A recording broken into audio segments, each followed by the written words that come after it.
Hello, hello. A very good evening, Rotarian, guests, friends, ladies and gentlemen. Welcome to our seventh webinar of NCMW and MHI Joint Third Thursday Talk. I am Rotarian Chia from Rotary Club of Bukit Angkasa. I'm one of the committee member for Rotary District 3300 Rotary Action Group Mental Health Initiative. I'm half Centurion.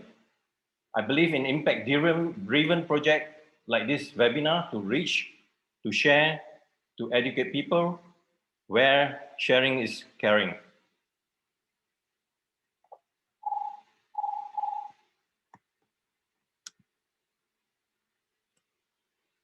COVID-19, MCO, EMCO, RMCO, MCO 1.0, MCO 2.0, MCO 3.0, and continue. This has caused tremendous rising in mental health cases. Yesterday, the Star have published an article about the spike of the mental health cases.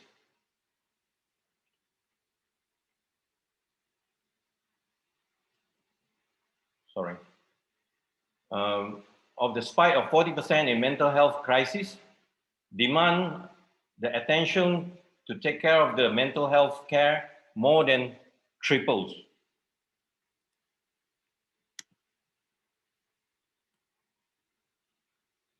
What is NCMW? We are a coalition of various non-government organizations, public institutions, companies, and individuals dedicated to champion and support the development of our national mental health and well-being. This coalition is initiated by Rotary Club with 4 primary focus areas, includes fighting stigma and discrimination, suicide prevention, mental and emotional wellness promotion, and youth and adolescent care.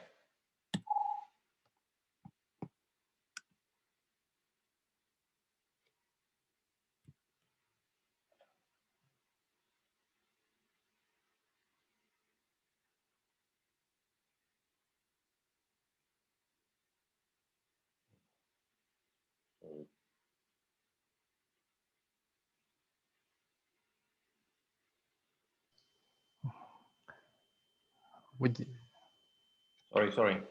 Okay. PDG Siti Subaida joined Rotary back in 1999. She is a chartered member of the Rotary Club of Central Damansara. She was elected district governor for the year 2015-2016, the RI team being Be a Gift to the World. She has been an active Rotarian at both club and district level, serving various committees, including an active committee members for the 3 Rotary Institute held in Malaysia. She is the past district trainer, is currently chairman of the district strategy planning committee and advisor to the district action group on autism, blindness prevention and mental health initiative. She is also a district 3300's representative to the RI Council on legalization for 2022.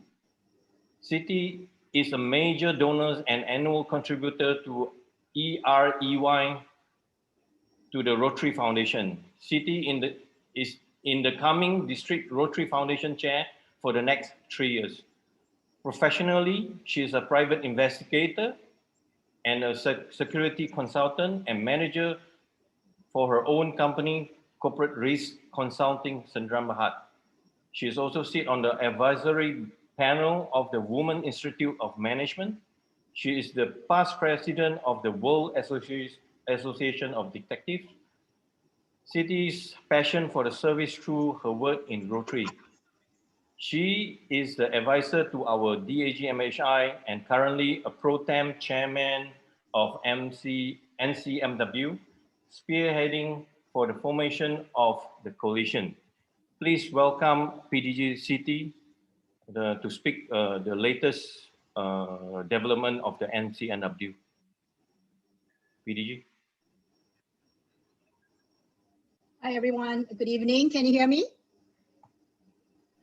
Chia, okay, good. Okay, thank you, Chia. Yes, Thank you to the members of the District Action Group on Mental Health Initiatives. I see a lot of you here today. And also, we'd like to bid a warm welcome to all the Rotarians who have joined us, all our guests, visitors to this Thursday talk.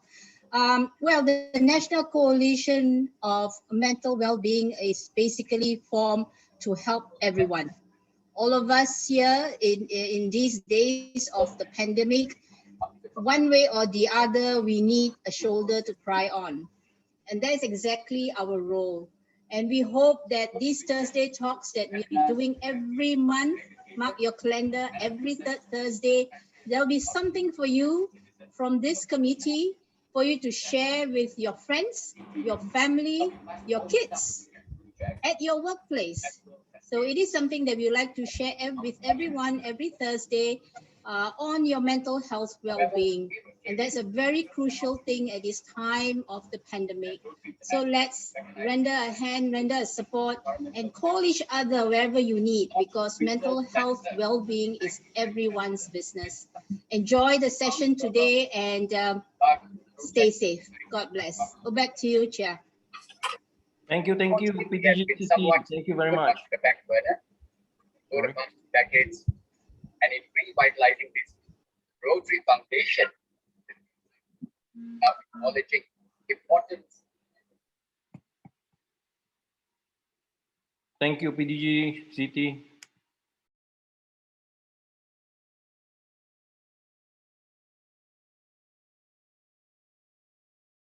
Chia, unmute yourself. Unmute yourself, Chia. Sorry. My Virgin facilitating.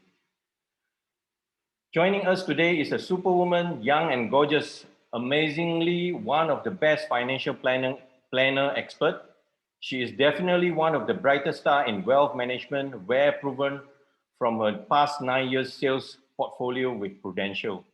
Apart from her many successful recognition, she was top $2 million wealth planner in Prudential Malaysia back in 2018.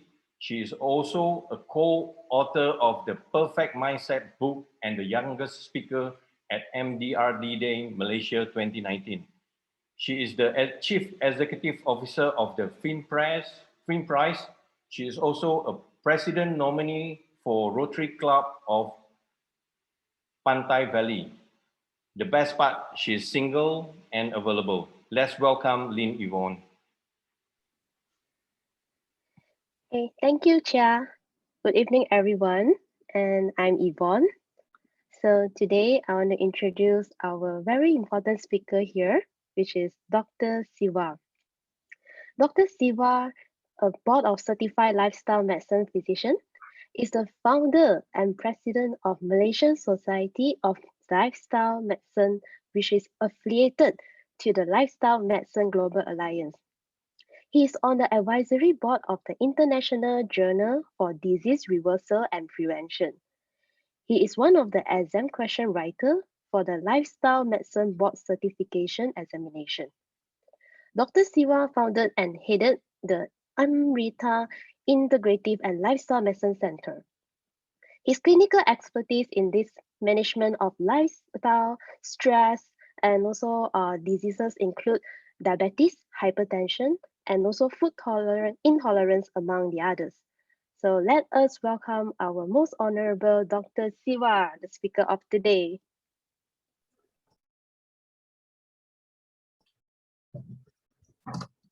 Thank you, Yvonne. And a very good evening to everyone present. I'm very pleased to be with all of you here today. And I'm pleased to welcome you all to our session on lifestyle changes for better mental health. Just give me a minute and I'm going to share my slides.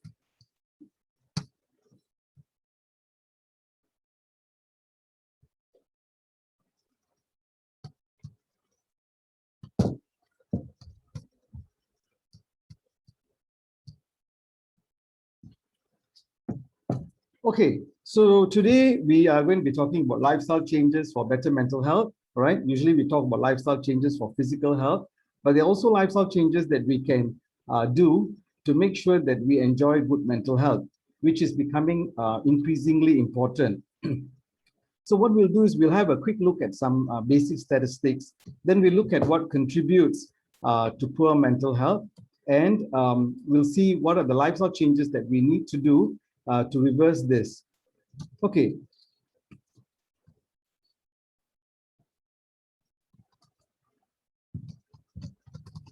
Just hang on.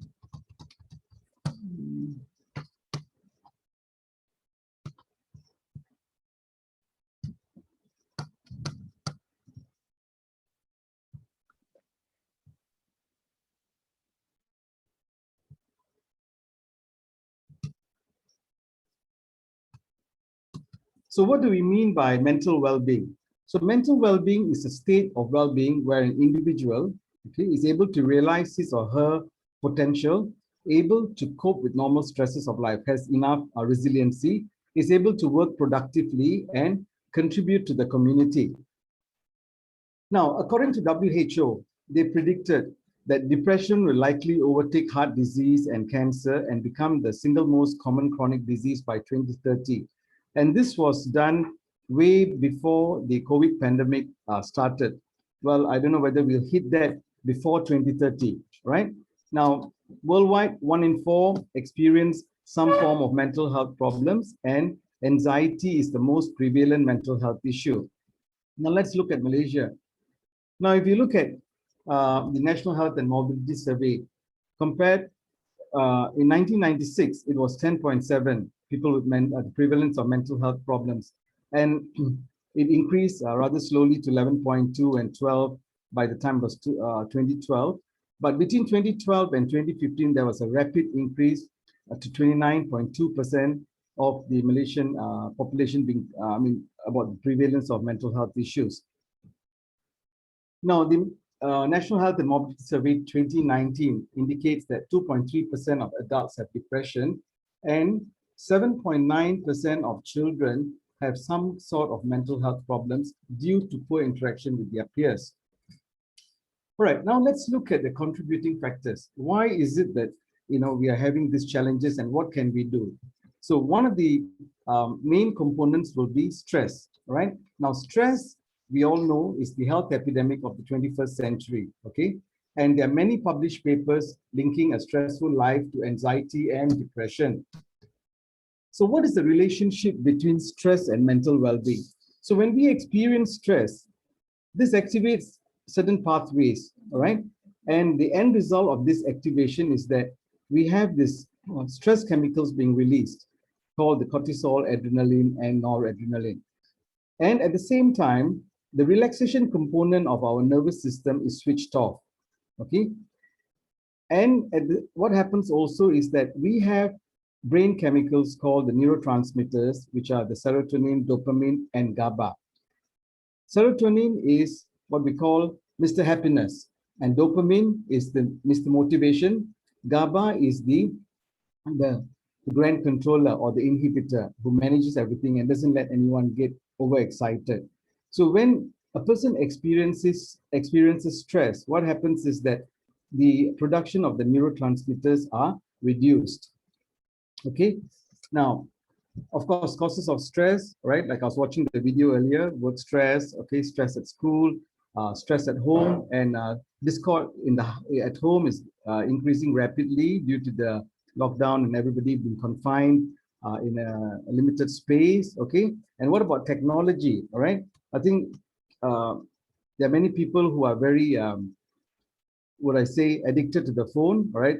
In the sense that even if they have to put it on a silent mode and just the ping and the ding, the heart is already racing. Okay, what message is there? All right, so every time the heart races, it means a small amount of the stress hormone, the cortisol, is being churned out, all right? So now this churning is not just for 1 minute or 1 hour. This is 24/7 and it goes on and on, all right?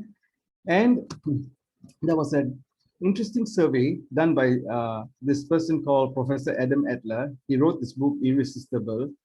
And in this book, he had done a survey where he posed this question to the respondents as to whether, if there was a choice and a situation warranted where you had to choose whether you break your bone or your handphone.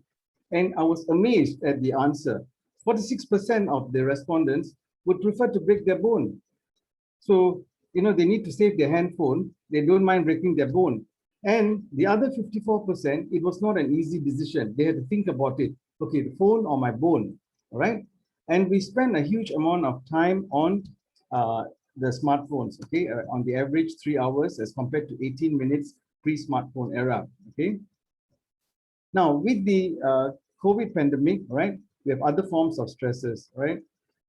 One of it being the COVID itself. So people have a lot of worry and fear. We always worry about the unknown. So, for example, someone doesn't know whether will you get COVID or won't you get COVID. If you get COVID, will you recover from COVID or you won't recover from COVID? Will you get an ICU bed? Will you get a ventilator? This kind of rumination goes on because you don't have specific definitive answers. Then the mind goes into a mode where it tends to worry, right? Now, human beings are social beings, and when we encounter this form of lockdowns, which we of course have to go through due to the number of COVID cases and the infections, etc. But just speaking from the point of view about the lockdown, so this social isolation impacts people's mental wellness, even though they may not have any other problem. That means they have a job, they haven't had any financial losses, everything is okay. But just being confined, all right, for some people, it begins to impact their mental well-being. And of course, there are people who have lost jobs, right? The economy is suffering, so people are suffering, right? Businesses are closing. So these are some additional causes brought upon by COVID, okay? So just to look at some statistics, there was an online survey done last year by some researchers, which they published. And this was just 2-3 months into the COVID scenario in Malaysia. And it shows that depressive symptoms had accelerated to 59%, anxiety symptoms by 55%, and stress symptoms at 30%. Okay. So now, moving on from stress, let's look at diet, right? Does our diet contribute to our mental well-being, and does it contribute to increasing or reducing our stress levels? Well, the research shows that if you eat a lot of refined grains like white rice, white bread, okay, a lot of sugary food, this increases your risk of developing mental health issues. All right. Now, if you take a lot of caffeine, right, this can be coffee, Coca-Cola. This contributes to increased anxiety. Now, studies also show that people who eat a lot of fast food, pizza, burgers, etc., have a 40% increased risk of mental health issues, particularly depression. And same goes with those who consume a lot of trans fatty acids. So trans fatty acids, all right, I think most of you may know, it's found in margarine. 30 years ago, we thought that butter was not good. So we used plant oil to develop margarine. This is used widely in commercially baked goods, all right, and in processed food. And now we find that trans fatty acids are actually harmful to our health. Okay, so trans fatty acids, high intake of trans fatty acids also contributes to increased risk of depression.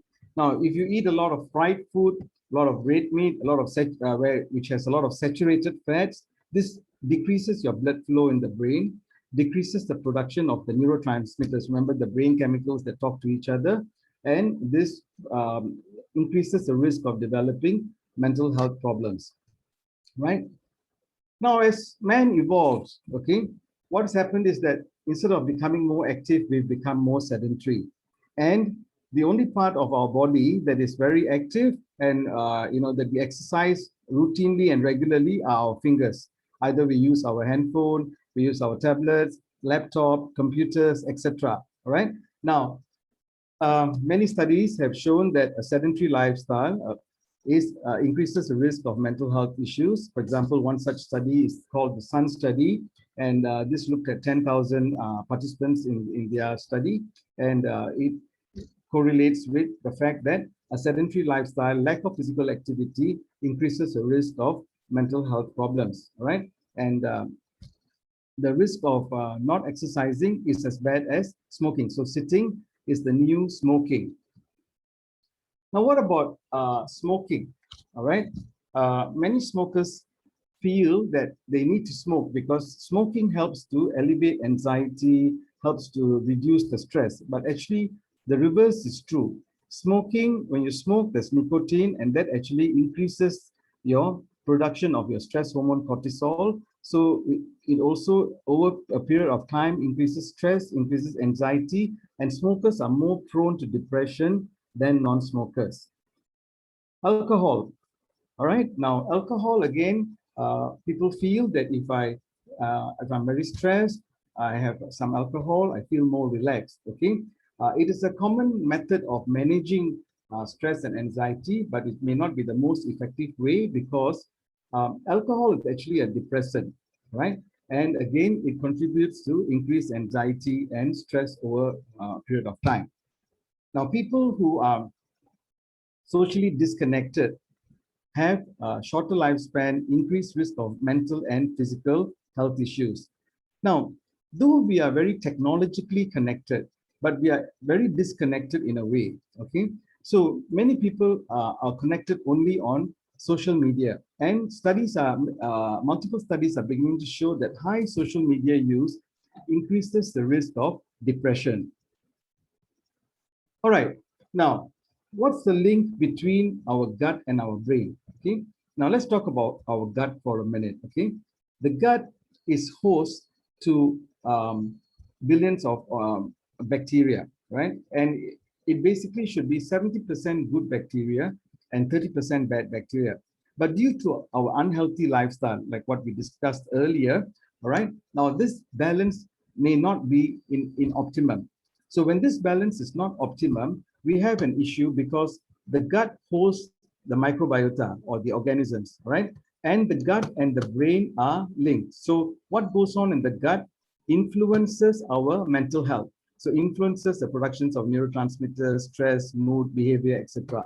And likewise, of course, the brain has an effect on our gut. So similarly, if you face an examination, for example, you feel that you have butterflies in your stomach, all right? So the stressor from the brain exhibits or plays out in feeling uncomfortable in your tummy, right? So again, having a good lifestyle will ensure that we have good microbiota, which again influences our mental health.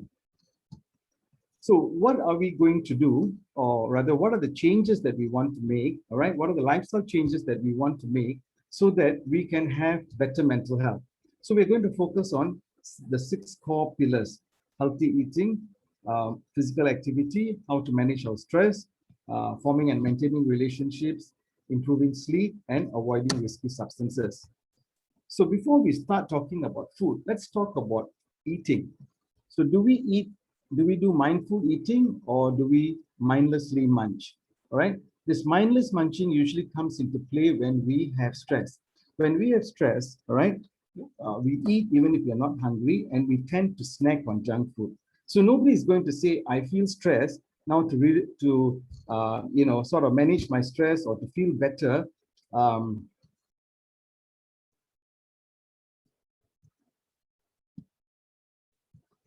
Sorry. Okay, so as I was saying, all right.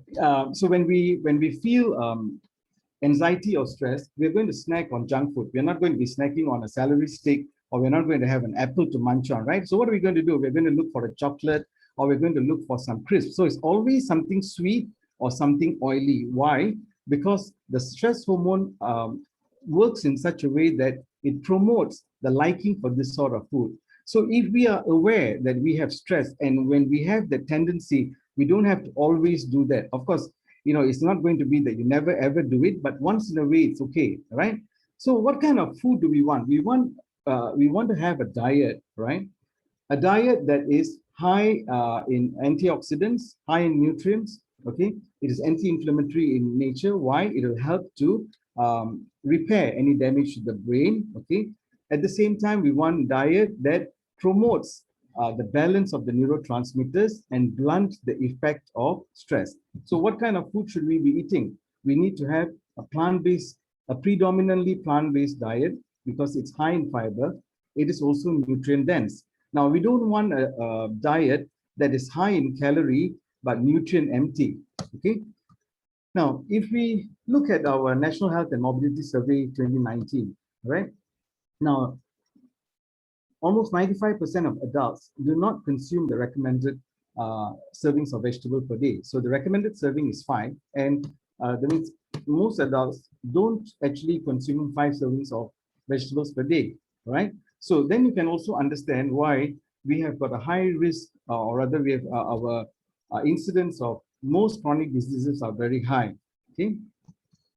So what kind of plate are we looking at? So we want a plate where we have half the plate with fruits and vegetables. Okay. Now a quarter of the plate should be whole grains, and the other quarter of the plate being proteins. But not just fish, chicken, and stuff like that, but you also want plant proteins. Why plant proteins? I'm not advocating that you become a vegetarian. The reason is plant proteins, especially the legumes, are high in fiber. So the benefit of fiber, all right, I'm sure all of you know, is that, okay, it helps you to maintain your cholesterol, or okay, it helps you to have a balanced blood sugar. But on top of that, in the intestine, it helps to form something called short chain fatty acid and butyrate, which plays a significant role in warding off many chronic diseases, right? So now you add your plant protein, your legumes in particular. Of course, you can have your tofu and tempeh. Then you add on your chicken or fish, no issues with that, right? All right, so individuals who eat whole food, okay, as compared to processed food, have fewer symptoms of depression. All right, now the happiness prescription for today. You want to be happy? All right, all right. So what do you need to do? You need to take, as research shows, that take 8 servings of vegetables and fruits per day. Who's game for that? All right. So 8 servings of multicolored vegetables and fruits, all right, helps to boost your mood and helps to make you have a positive attitude, okay, and calms down the mind. Now, some fruits, for example, like watermelon and banana, help in the formation of dopamine. Remember the Mr. Motivation? And bananas also help in the formation of our Mr. Happiness, serotonin. Okay, so if you eat the right type of food, it helps build the necessary neurotransmitters or the brain chemicals in the brain. All right, now all carbohydrate, whether it's simple carbohydrate or it's complex carbohydrate, they all help to form serotonin, our Mr. Happiness. But you want to take complex carbohydrates so you don't have a seesaw up and down. Okay, if you take simple carbohydrate, it's bad for health, and you have the yo-yo effect on the body. All right. Now, for those of you who maybe don't like to eat oats, because oats is one of the complex carbohydrates, other than that, brown rice, basmati rice, chapati.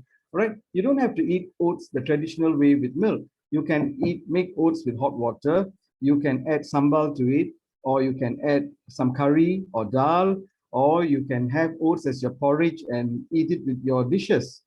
Okay. All right. Now, proteins are your building blocks, all right, for your neurotransmitters. Proteins contain amino acids, so they help to provide the building blocks for your neurotransmitters, your brain chemicals. So please make sure that the chicken has got no skin, because the skin's got a lot of fat. All right, fish is fine. Then milk has got tryptophan, which helps form serotonin. Okay, it's good to have some milk at night if people find it difficult to sleep. And then we talked about the legumes earlier. All right. Now, studies show that if you take monounsaturated fats, as in olive oil, or polyunsaturated fats, as in from sunflower oil examples, all right, this helps to reduce the risk of depression. Now, the essential fatty acids, okay, these are also important for our mental health, for mental well-being, and they cannot be manufactured by the body. So where do you get them? Okay, some of the oily fish, tuna, mackerel, all right, almonds, walnuts, and pumpkin seeds. Okay, now you can you have that, and that helps to elevate your essential fatty acids in the body, right? Now this will help to blunt the effects of stress and helps to produce your neurotransmitters. So again, recapping what we have discussed thus far, nutrition is the most important single environmental factor affecting health, both physical and mental.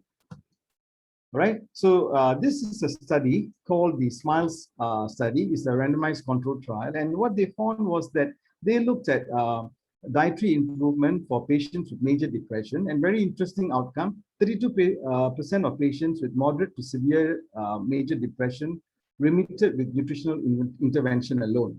Okay, so now what more, people like us who are fairly well, we want to improve our mental well-being. So incorporating a lifestyle change, increasing the amount of vegetables and fruits in your diet, okay? And within 2 weeks, you'll be able to see the changes, okay? All right. Now, let's move on to exercise. But before we move on to exercise, I cannot overemphasize this statement that you can't out-exercise a bad diet.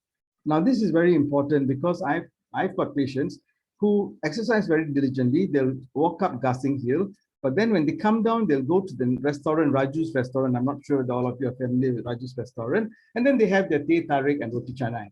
Now, I'm really okay about that if it's a once a month, you get together with your friends, you go on a social climb. But if you're doing it daily as part of your exercise routine, so you've just come down and you've just cut off everything that you have done, okay? So when you exercise, we need to incorporate aerobic, okay, as well as strength training and flexibility, because even aerobic is what will be most beneficial for mental wellness. But a well mind can only be found in a well body. All right. Now, as we age, we need to make sure that our flexibility and strength training is incorporated as well. All right. So many studies show that exercise, of course, helps to reduce the symptoms of depression. Exercise is equivalent to CBT, or cognitive behavioral therapy. All right. And very importantly, exercise in young children is protective or rather it helps in preventing them develop depression in their early adulthood. Okay.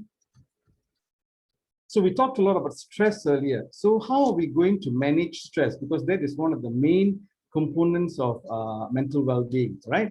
So let's look at the definition of stress first. So we can break the definition into two. Stress, we define it as the pressures of life. But the second part of it, how do we perceive it? How do we react, and how do we cope with these pressures? Now, we may not be able to do much about the pressures of life, but we can definitely do something about our perception. We can reset the mind, all right? That's why where stress is concerned, two different people may view a similar situation differently depending on their ability to cope, okay? So mind-body intervention techniques like yoga or mindfulness help to reduce the stress sensor in the brain. We have a stress sensor in the brain called the amygdala. So this is the sensor that picks up threat to the body. So the threat to the body here is not a physical threat as in acute stress, but this threat is the ruminations in our mind, is the repetitive thinking in our mind, all right? Now, when we do mind-body intervention techniques, what happens is that it helps us to declutter and empty the things that we have in the mind. It helps us to calm down the mind, or rather tame the monkey mind, all right? So we have more clarity and more peace, okay? So we are able to then evoke what we call the relaxation response. What is the relaxation response? Very simply, remember the parasympathetic nervous system, or what I said, the relaxation component to our nervous system, it is switched off. So when we do these techniques, it helps us to switch it on because we forgot how to switch it on, all right? So we have now forgotten that we can actually switch it on. So this helps us to switch it on. So when we switch it on, immediately the relaxation response kicks in, and we have changes in our physical and emotional response to stress, right?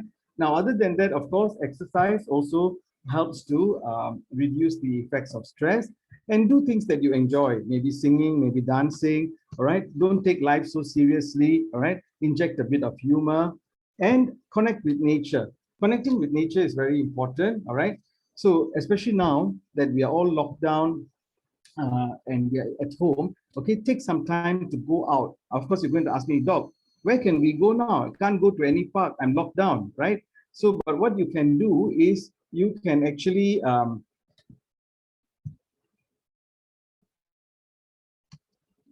you can actually go to your garden, all right? You can go to your garden and you can connect with nature there, and make sure that you get some exposure to sunlight. All right. So sunlight helps to elevate our mood. Okay. All right. We talked about substance abuse, smoking. So other than for mental well-being, if a person decides, I want to stop smoking today, 17th of June 2021, by 17th June 2022, all right, you will reduce the risk of heart disease by 50% with no other changes in your lifestyle. So that shows the impact of what smoking does to even your physical body, right? Now, going on to alcohol, all right, 2 drinks per day for men and 1 for women is permissible or is okay, all right? Now, but you cannot binge drink. So that means if today you didn't drink, it's gone. So you cannot say, Doc, I didn't drink for 5 days. Huh? So Friday night, I've got to really have a good session. No, it doesn't work that way. Okay. And let's talk a little bit about sleep. So when we talk about sleep, it's not just the number of hours. Of course, we need to sleep 6 to 8 hours. All right. I think we all know that. But also is the timing of sleep. Okay. Because the body has its own circadian rhythm. And we need to follow that circadian rhythm for us to be healthy. Okay. Now, there was a large study done by a researcher from the University of London by the name of Chandler. So he studied over 10,000 patients and he looked at cortisol levels, the stress hormone levels on workers who did night shift. And what did he find? He found that these workers, even though they didn't have any excessive stress, but they had high levels of cortisol because they continuously did night shift. All right. So a disordered sleeping pattern increases your cortisol. So when you have elevated cortisol levels, you have low neurotransmitters. And studies also show that poor sleep pattern increase your risk of mental health issues. Now, social connectivity. One of the most important predictors of happiness and longevity is being socially connected. All right. Socially connected means in person. So like even during the lockdown, instead of just WhatsApping and messaging people, pick up the phone and call because you need to make that engagement with the person. All right. Now, there was a study done in Harvard. It's one of the longest running studies where they compared Harvard male students who are considered the privileged guys, all right, who had everything. They have money, they have education, and they compared them with Boston inner city men who are the rough and tough guys who don't have much going for them. And over the years, what they found was that what made people happy and live longer was not their status, the amount of money or the education they had, but was the social connectivity. So I cannot overemphasize how important this is, and especially in terms of taking care of our mental well-being. All right. So Yvonne, are we okay for time? Yes, very on time. Okay, we're okay. All right.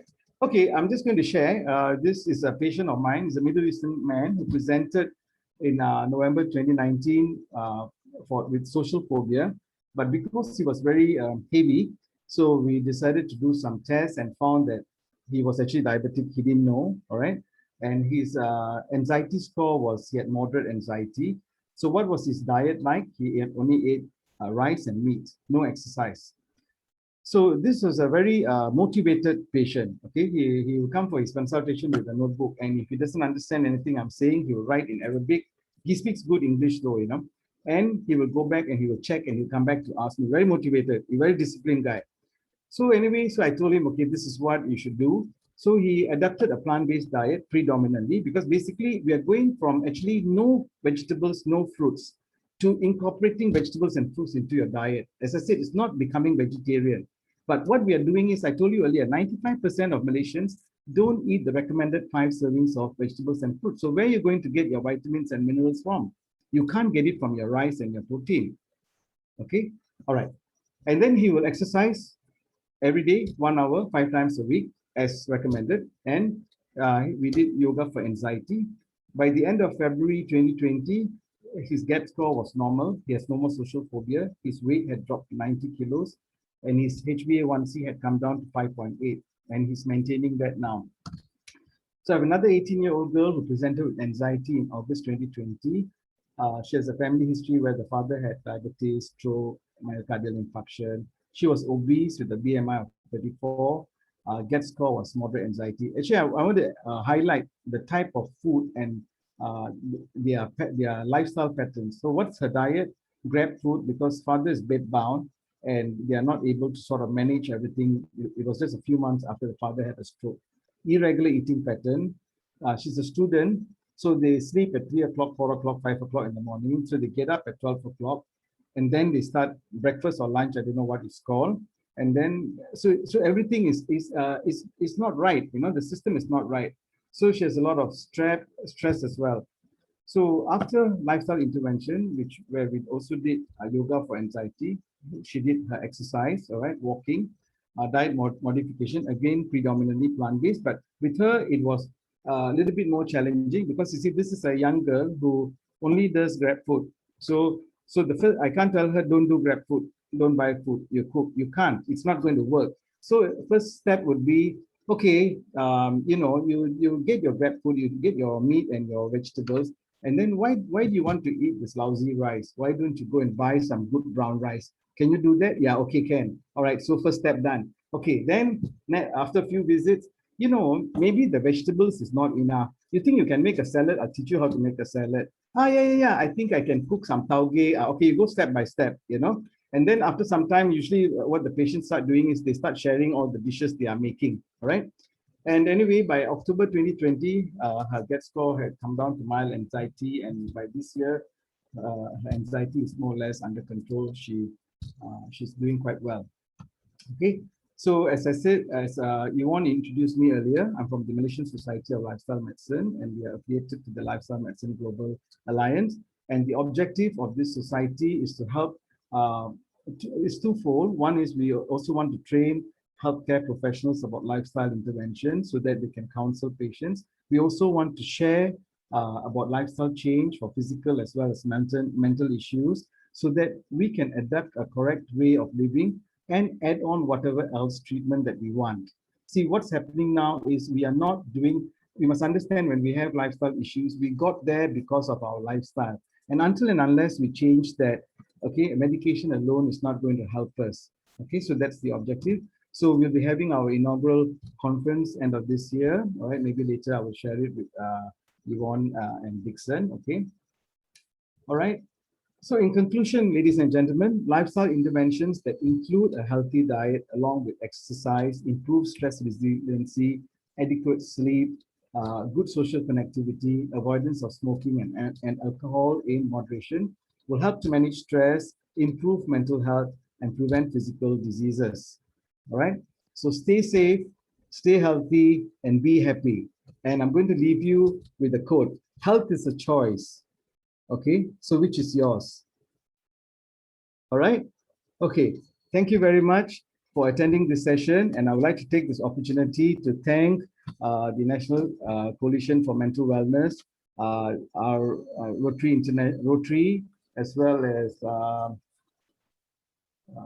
okay, is it MHI? Or yeah, and MHI, okay, for having me on this platform. All right. It's been a pleasure sharing with you all. Thank you very much. All right. Thank you, Dr. Siva, for such a wonderful sharing and very insightful knowledge today. I think all of us here, we have about 126 participants and it's still growing. Wow, Dr. Siva, I think everyone is here eagerly to listen to your sharing. And in fact, Dr. Siva not just a knowledgeable person, but he's also a very friendly person. And just now he mentioned something about having a good sense of humor. It's very important to relieve our stress as well. So maybe I can have a conclusion here.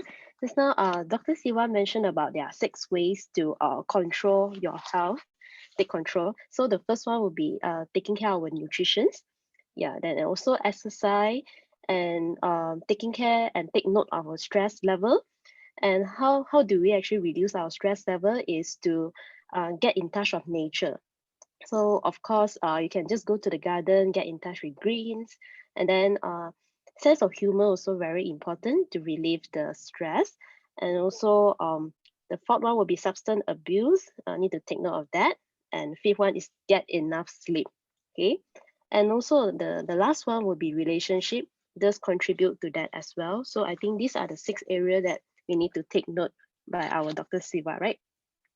Okay, So before I move on to Q&A, I think there's a poll question for all of you here to answer. So can I have the poll questions to appear for our audience here today? Yes, thank you very much. Okay, the first question, do you have a furrow brow? Okay, I can see everyone, yes, no. Okay, wow, everyone is answering. Wow, the answer yes, no is, wow, okay. Okay, let's see. Yes, no, not sure. All right, Your brow is like this, you're okay, always frowning. frowning, okay. Yeah, Yeah, you ask the if question. Yeah. Dr. Siwa just demonstrated how a furrow brow looks like. Okay, thank you, Dr. Siwa. That's why I say Dr. Siwa is a very engaging person. Yeah, in fact, if you talk to Dr. Siwa, you would like to talk to him more because he has a very great sense of humor on top of his great knowledge about lifestyle mental wellness. Okay, maybe there should be a sometime. Okay, I saw. All right, all right. Okay, let's see the poll questions here. Okay, I think, wow, most of them say no. Okay, so we have about 28% say yes and not sure. All right, thank you. And there's a second one. Let's see the second poll. All right. Okay, you can see, right? Okay. Can okay. We have lesser not sure and a lot of no now.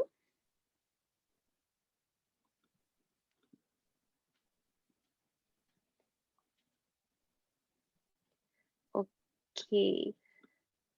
So, all right. Has everyone voted? No, we still have Okay. people voting. Still voting, yeah, this one is, do you feel tight at your shoulder? Okay, I don't know how to demonstrate that, but yeah, sometimes, we feel like, our shoulder is a bit tense. So is it a yes or no or not sure? Okay, I think the word is still upcoming, still ongoing. Yes, we have 93. Yeah, more or less stopped already. All right. Okay, thank you for all the vote. All right, majority voted no. So, Dr. Siva, can you explain to us, okay, what is all these symptom about? Yes and no. What is it means?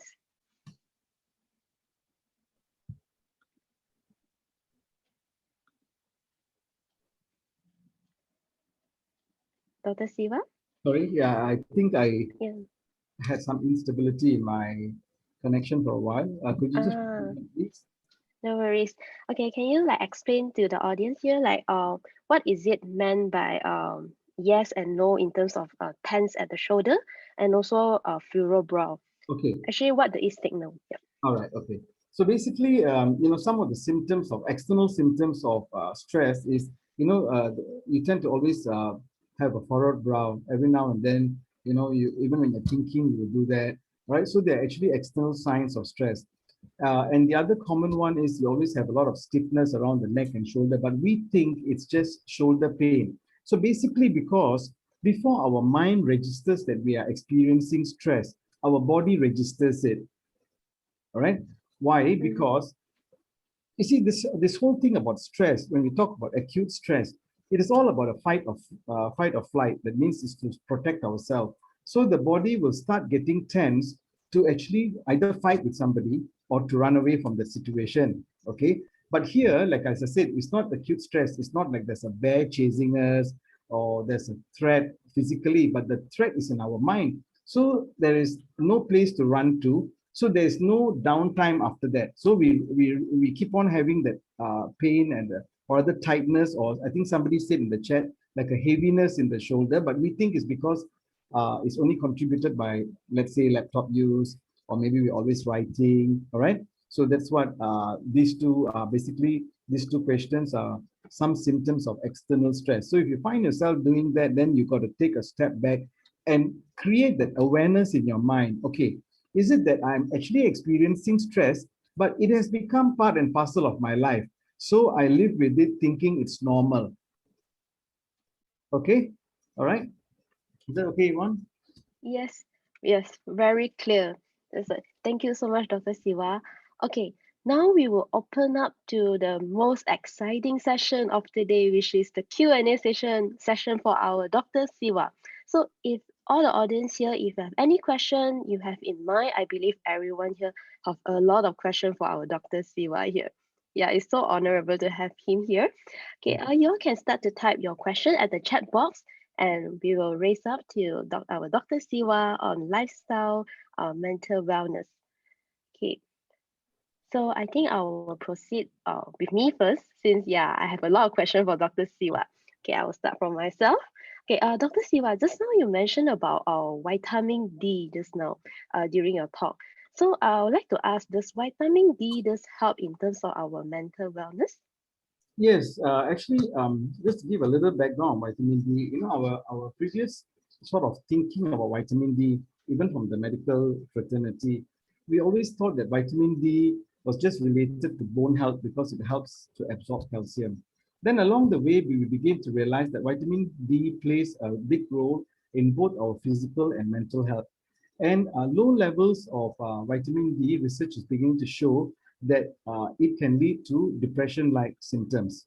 Okay, and people with depression may have a higher tendency of having vitamin D deficiency. But having said that, though that's what the studies show, but I just want to share that in my own experience, see, I find that most people, or rather, I don't have a patient who without treatment has a normal vitamin D levels. So, but it doesn't mean that everybody I'm seeing has some mental health issue. They are, I mean, some of them have other health issues. You see, the reason could be because we don't have enough exposure to sunlight. All right. So earlier I said that connect with nature, try to go to your garden and try to get some exposure to sunlight. So because then we get the vitamin D and it helps to elevate our mood. Okay. So other than connecting with nature, it's also the part about the vitamin D. Okay.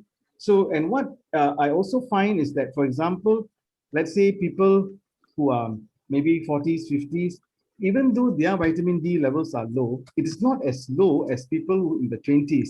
So the only thing I can think about is during our younger age, we were all out, always playing outdoors. Whereas now the younger age group, they are always indoors. For them, being indoors is normal. Those days, being indoors was abnormal. You see, this is the new norm. So I have young people, 18 years old, the vitamin D level is as low as 12, and the normal is 75 and above. Okay, and just to share that, because doesn't mean so everybody shouldn't run off, do a test and think I've got some kind of a mental health issue, you know. Okay. So I just want to clarify that, like, you know. Okay, right. Okay. Thank you so much, Dr. Siva. Yeah, I can see all the questions is start to swarming in. Wow. Okay, let me see. Okay, I got a very interesting question here, but I'm not sure is it relatable. But yeah. Someone asked here, is it the best way? What is the best way to lose the belly fat?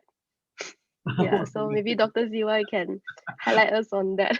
All right. I mean, okay. Basically, to lose belly fat, basically everything is about input output. So you cannot do like, okay, I've got belly fat and then I only want to do exercise to remove the belly fat. Of course, I don't know who this person is and the overall picture.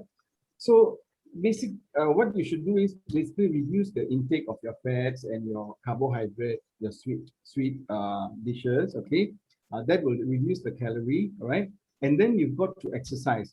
So you see, when you exercise, if you want to lose weight and if you only exercise, let's say half an hour, that's not enough. Half an hour is for people just to keep healthy. But now you have an objective, you want to lose weight or rather lose the belly fat. Okay, so it is at least 1 hour. And then after doing that, then you can start doing things like boat pose, specific exercises for the abdomen.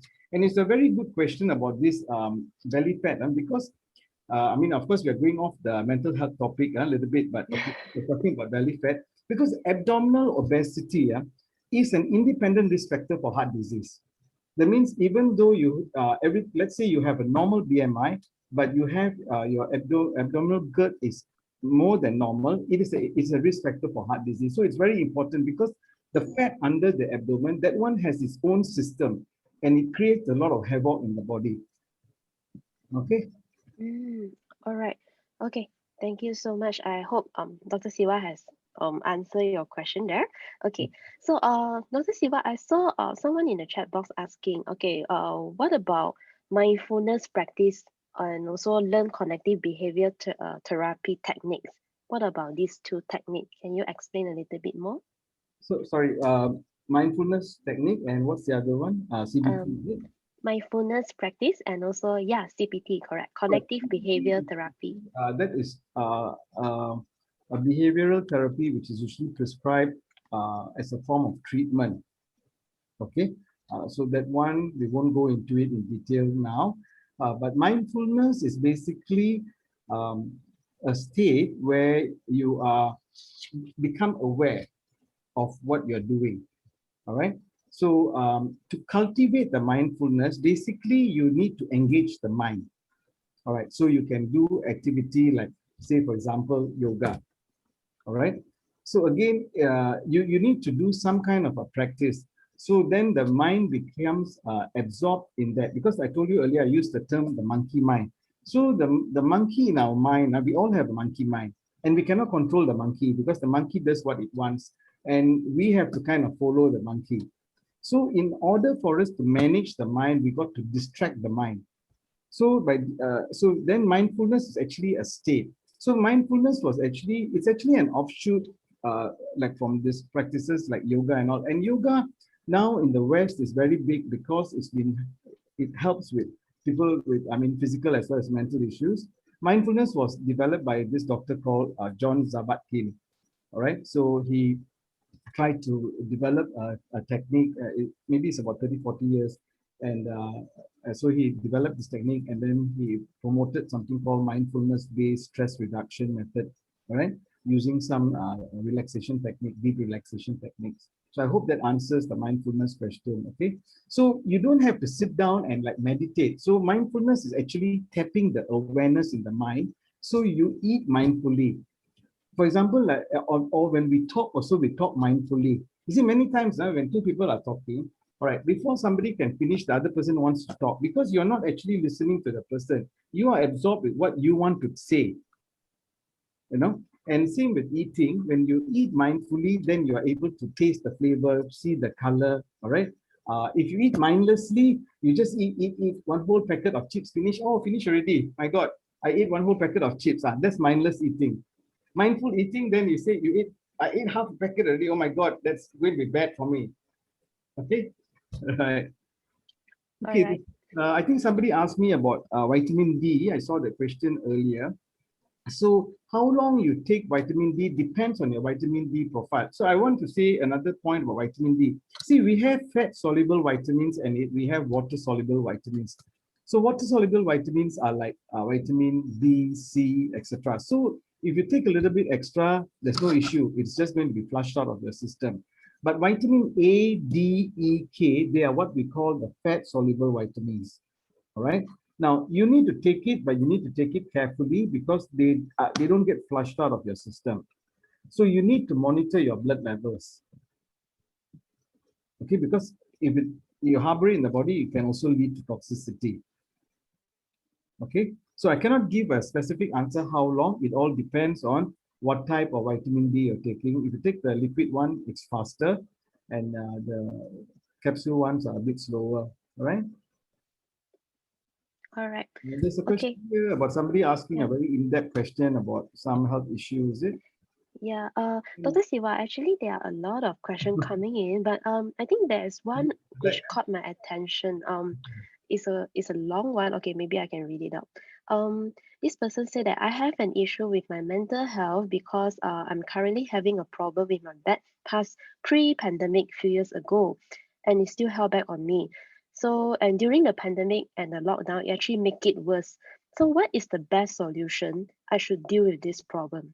So to you, Dr. Siva? Okay, I think since this is actually a particular, it's a particular issue, that means it's not just a casual question, all right? So my suggestion would be is that you need to see some healthcare provider, all right? Because this may need a little bit more attention so that you get the right treatment and you are guided in the right way. Okay, so I wouldn't be able to give you a simple answer like, okay, do this or do that. Of course, you can incorporate all the things that I talked about, eat the right type of diet, do some exercise, all right? If you can do some mindfulness exercise, you can, but otherwise connect with nature, all right? If you are taking alcohols, try and stop it. If you're smoking, try and stop it. Try to remain socially connected. Don't be on the mobile phone all the time and be on social media, because all that is going to make your issues worse. So you can incorporate all this to make yourself better, but I think you need the help of of somebody who you need to see in person. Okay, so possibly, I mean, you can go and see like a psychiatrist or a psychologist, okay, or maybe even your GP or someone who you can talk to in detail, and then they can guide you and you do what all the lifestyle changes that we talked about today. All right, I hope that helps you. All right, Dr. Siva, I believe that advice will definitely lifted that question a bit. All right. I think I saw from Jude and also from Andrew. I will ask this together. Will daily massage help, and also will listening to music help to de-stress? Yes, sure. Massage is good for de-stressing, and listening to light music is also good for de-stressing. So those are things that you can, incorporate into your daily routine.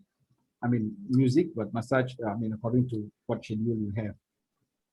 All right, because those help to relax the muscles and the body, and then inevitably it will register in the mind that I'm relaxing. Okay, thank you so much. I hope it answer. Okay, there's another specific question from Shiva. He say, thank you, doctor, for the insightful sharing today. And my question is, will anxiety affect pregnancy, such as miscarriage?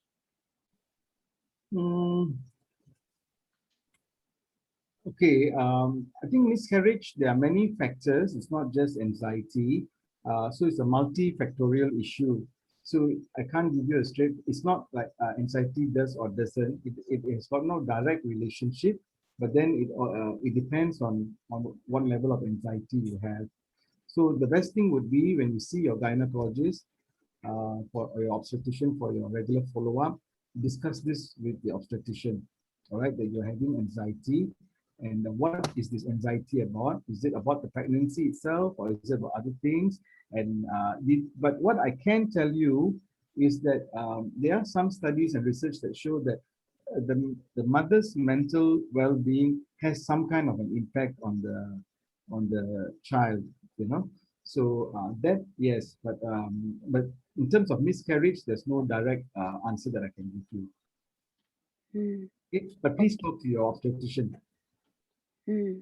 Okay, I think that is a very fair answer. Okay, thank you, Dr. Siva. Okay, there are more questions regarding nutrition, because just now Dr. Siva highlight to us about nutrition, right?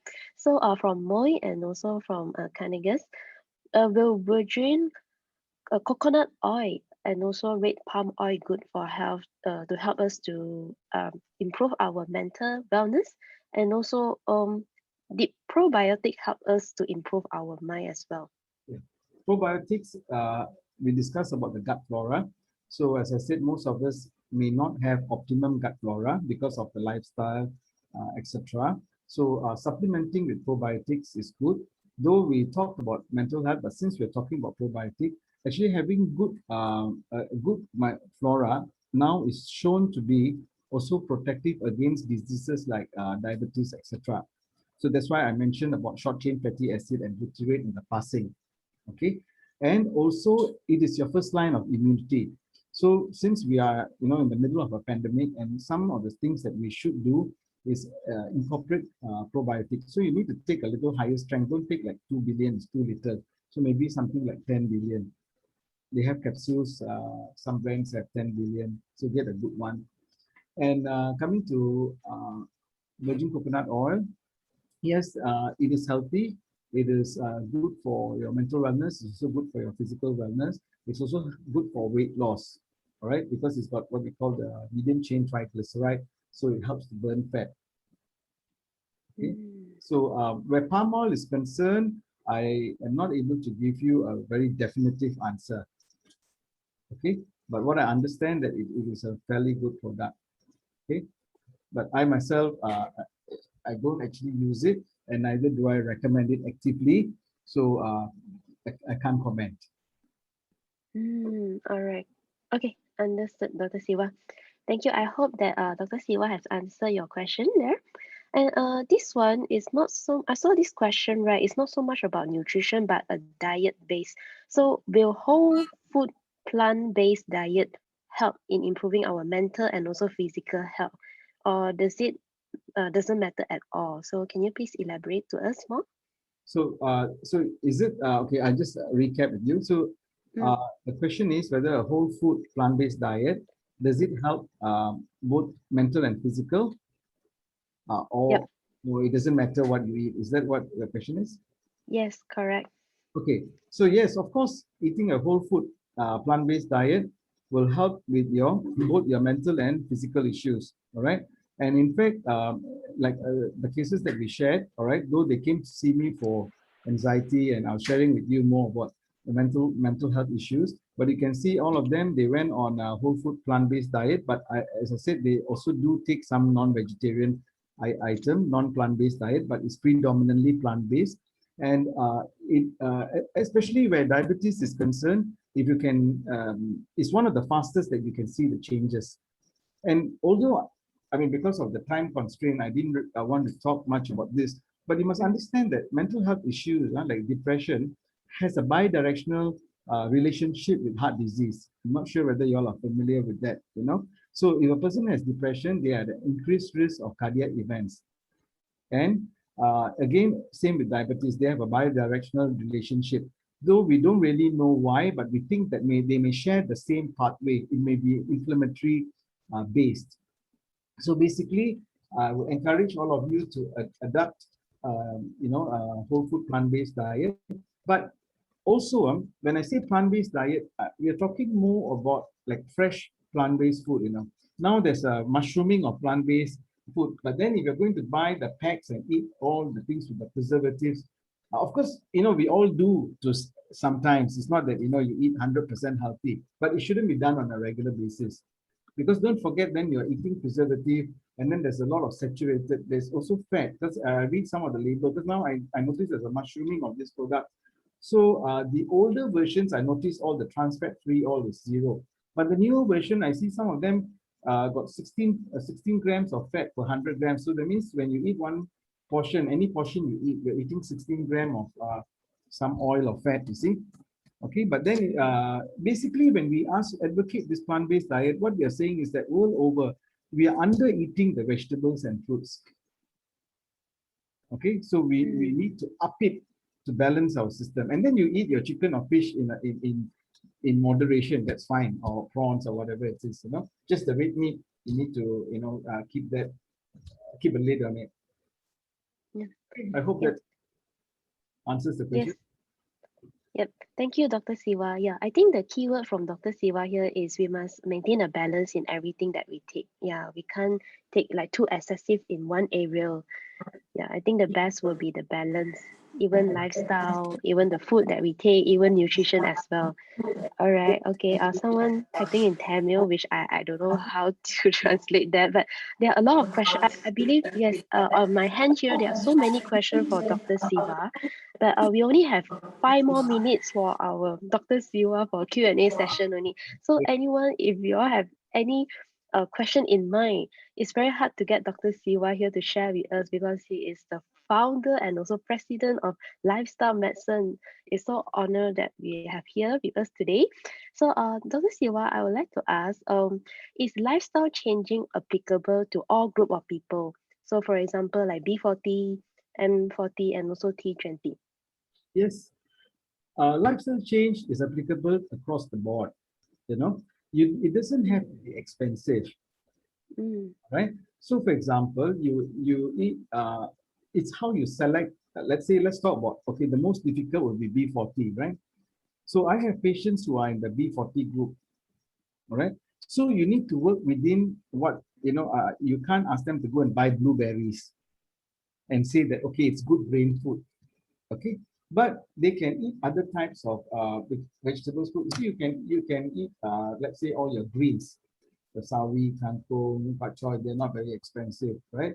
Okay, then you can eat some of the wattle gourd, etc. Right? You can also eat tauge. Okay. So there are many vegetables that are not very expensive. You don't have to go and buy air-flown broccoli at 30 ringgit a kilo, right? So you can gear yourself towards the type of vegetable that works for your um, budget. So it's applicable. I don't see that being a problem actually.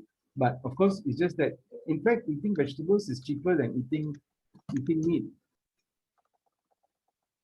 Mm, right? yes. Okay. All right. Okay. Dr. Siva, I I think there's a specific question on vitamin D and calcium from Eng Siu Moi. Yeah. She says she's exposing to nature, gardening. Okay. Then, will vitamin D and calcium, if they take together, will it function well, or will it have any different kind of effect if you take it together? You don't have, I mean, there's no specific recommendation where they should be taken together. But what is important is that you must take the problem with not so much calcium, but vitamin D is that the bioavailability must be good. So the absorption, the type that you take, you must be able to absorb. That's what you need to look for. But the timing, it doesn't matter. But many people take it at the same time. It's more for convenience because you take a supplement at one time. Right? Okay. All right. Thank you, Dr. Siwa. I hope it answered the question. All right. Dr. Siwa, I think there are a lot of questions on nutrition and also diet wise. But there's one question is more on relate to what we are today, working from home, about our lifestyle. Okay, this is what you good at. So I would like to ask, like, especially now MCO, we are in a house working from home. Is there any indication that we need to be aware that there is a need for us to change in terms of our lifestyle or even in the environment that we are at? Is there any indication? Uh, what do you mean by indication? I didn't quite get that. That means, is there any signal that prompting us that, okay, we are work from home too long, that we need a change of lifestyle, we need a change of our environment to make sure that our mental wellness is still on green? Okay, understand. All right. So, Mm. coming from your question, all right. So, if we feel that, for example, like, you're very agitated in the house when you're working from home, and over little things, you're getting a bit stressed up, okay, or you feel like sort of what people like to say, no mood, you don't feel anything very enjoyable. You feel like everything is a little bit like problematic, then you know that something is not right, you know. So my advice to people would be, that you are in an environment that is a little bit, in inverted commas, abnormal, right? We are in a, this is what we call strange times lah, very strange, okay, strange times. So the lifestyle is also very strange. It's not normal. So you see, I have patients who tell me that they don't have any problem. Some of them are corporate figures, and they said initially last year when the lockdown, they were quite happy actually. Happy, in what I mean by happy is like, okay, like give them time. They did some cleaning up, etc., that kind of thing, But now, so like I'm telling you, they have people who have no issues, all right. But they say now just the thought of being always confined, not having the freedom to move about or to travel or to do things that you anything like, I mean, not that you want to travel abroad, but let's say you want to go to Charating also cannot. You want to go to shop also cannot. You want, okay, so that is beginning to get people down. So the way I look at it is what we need to do, because this may go on for a while, right? Okay, first thing is your diet, because if we don't take care of our diet, it's not just about mental wellness. we are going to move from the COVID pandemic to a pandemic of, I don't know what kind of all the not NCDs, because we got social distancing when we go out, but we got no social distancing between us and the fridge. Right? Correct. So when we feel bored, we'll go open the fridge, see what is there, then we munch. So there's no, it's not regulated. In the office, in a work setting, we can't do that, right? Okay, then we must make sure that you every day you must make a concerted effort to go out of the house. I mean, like to your garden. Anyway, now even according to MCO regulation, we can walk outside. We can walk in our own area. You cannot go to another area and walk, lah, right? So within your area you can walk. So you must go out and walk, because that gives you a little bit of an escapism from the confinement that you are in. In a way, like we are a little bit like in a jail, right? Confined to the house. So going out, it gives the brain a sense of freedom. So you got to create that freedom. Okay, instead of waiting for see the symptoms, when we start having the symptoms, then maybe there are some issues. So we know that these are some problems that we may all encounter. So that so these are some things that we can do, and make sure that we exercise. So if you go out, then you walk. So walk at least minimum 40 minutes.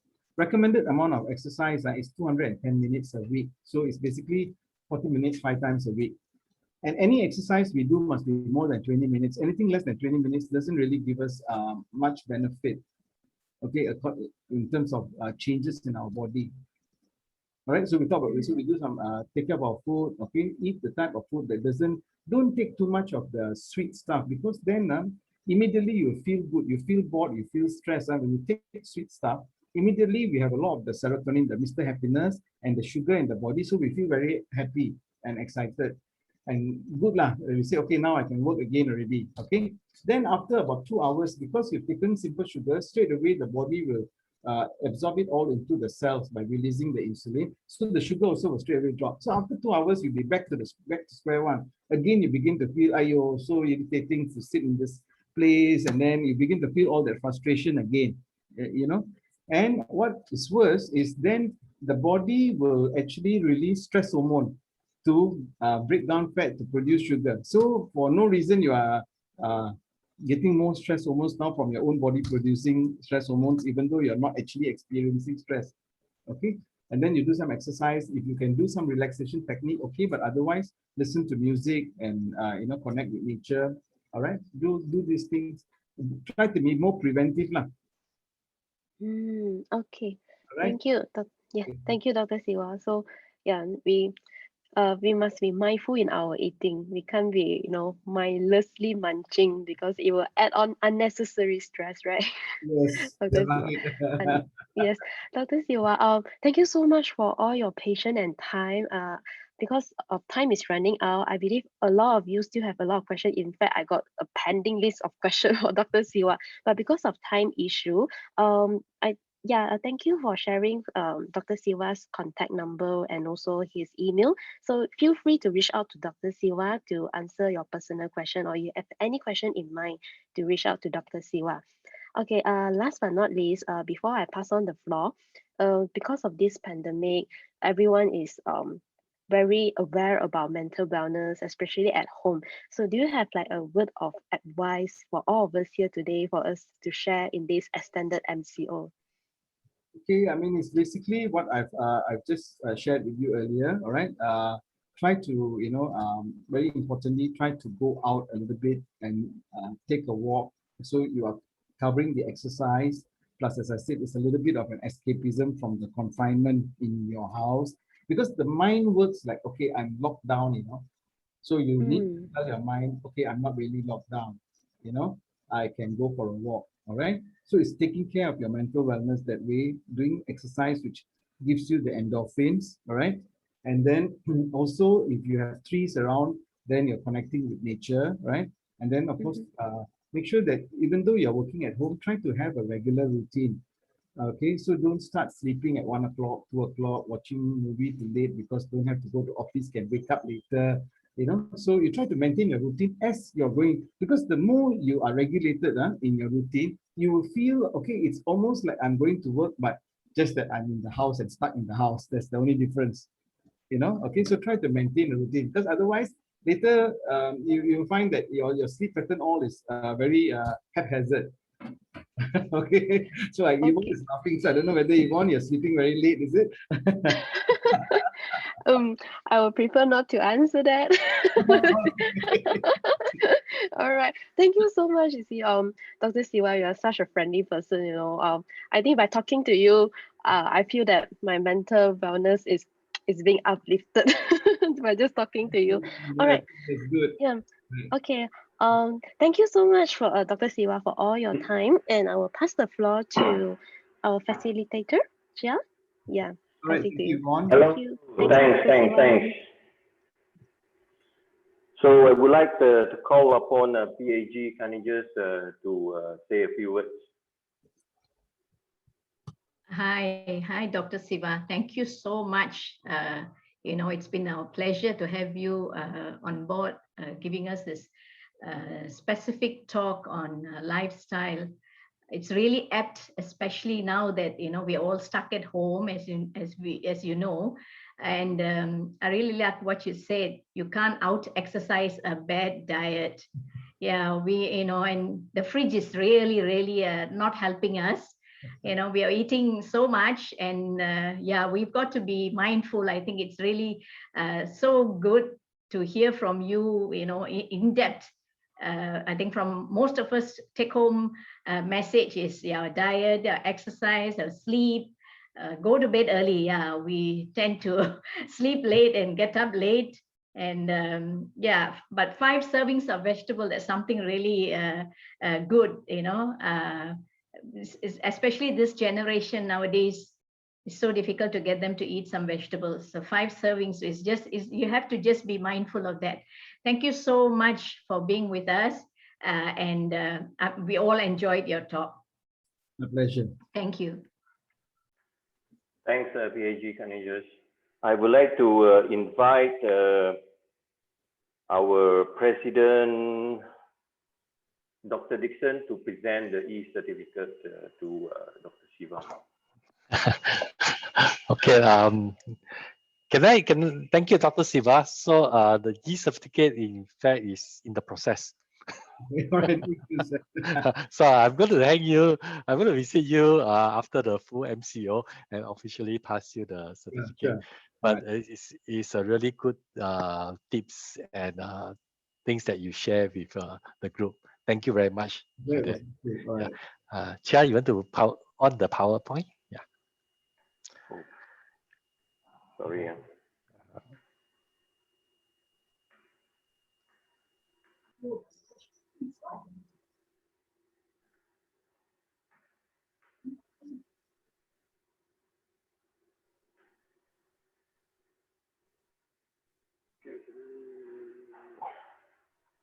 Okay, hang on a minute. I would like to request for the photo session actually, currently.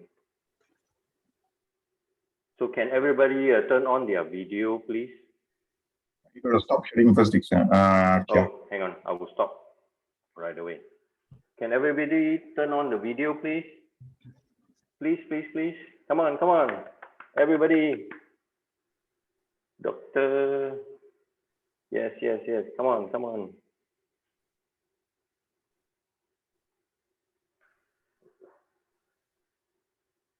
Who else? Irene. Samsung Chong. President Low, RCBA.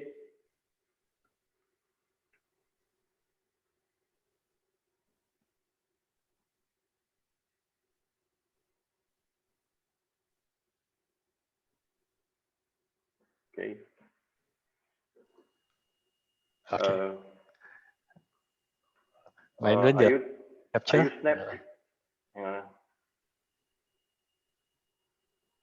on. Yes, done. Thanks. Done. All right. Thank cool. you. All right. I'll share my video slide again.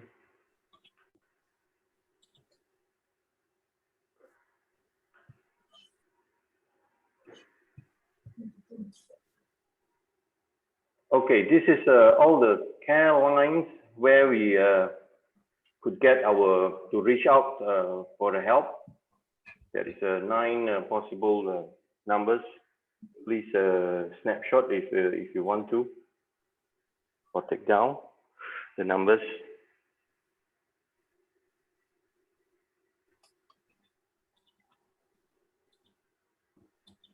All right.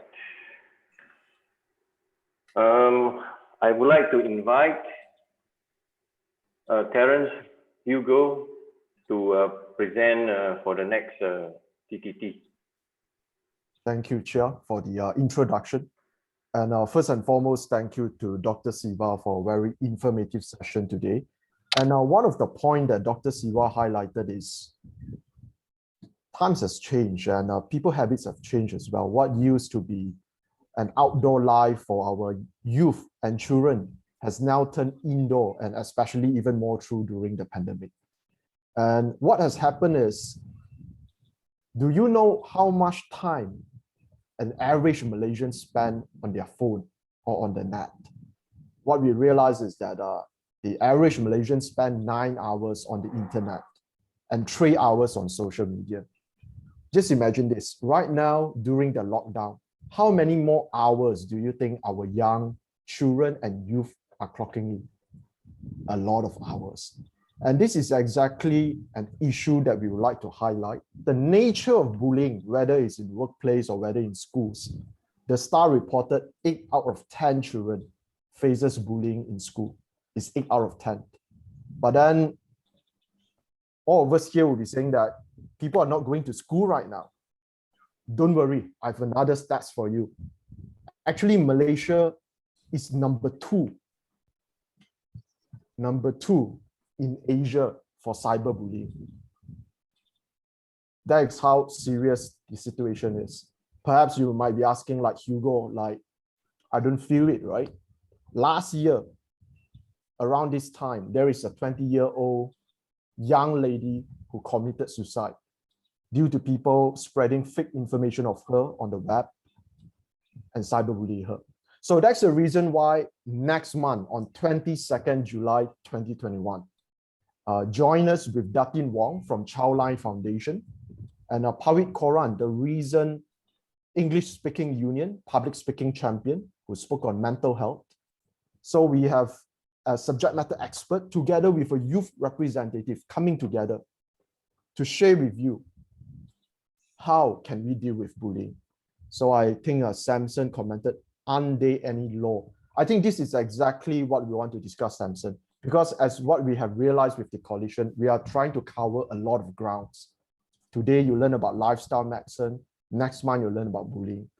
And it takes a lot of stakeholders, people like you, parents, people like you, lecturers, professors, advocates, psychologists, and also school teachers to see what kind of policies, best practices, and why bullying is still a thing today.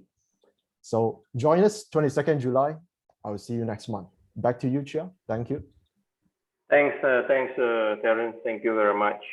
So guys, mark your calendar, 22nd July 2021, which is next month, third Thursday. Please help to spread the news as well. Sharing is caring. All right. So it is coming to an end of today's session. Thank you very much.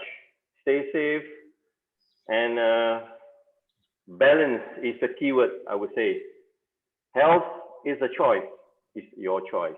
You want to be happy, you want to be whatever, be balanced. Thank you.